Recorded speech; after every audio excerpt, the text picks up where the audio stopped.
mosha e raporteve seksuale dhe fillimit e raporteve seksuale tek të rinj. Vajzat, raportet seksuale i fillojnë që në moshën 13 vjeçare, kjo sipas studimeve të Institutit të Shëndetit Publik. Atëherë bëj një pyetje, kjo vajzë 13 vjeçare di të mbrojë veten e saj?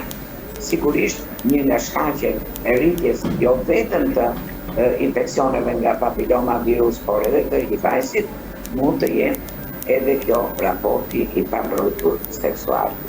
Prandaj, pikërisht juve përmendët dy zona, po unë them që kjo nuk është vetëm në dy zona, to infeksionet seksualisht të transmetueshme ekzistojnë edhe në zona të tjera të Shqipërisë, ku nuk janë të përgatitura akoma për vizitën ginekologjike që duhet ta bëjnë çdo vit tek mjekët ginekolog.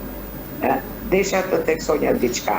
Infeksionet seksualisht të transmetueshme kanë disa shenja të përgjithshme. Kanë shtim të rrjedhjeve vaginale.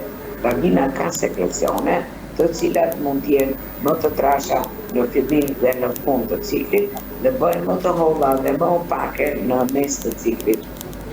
Dhe sigurisht mundësia pra për të patur një mbrojtje ekziston. Por nëse to sekrecione ndryshojnë, bëhen më të trasha, bëhen si me ngjyrë, marrin ngjyrë të gjelbër ose të verdhë, bëhen më të trasha, mundet të jenë si kohë si prerë, mundet që pacientja të ketë dhimbje në fund të barkut, ndjesi të një urinimi të shpeshtë, dhe ajo që është më kryesorja është dispareunia apo dhimbjet gjatë raporteve seksuale.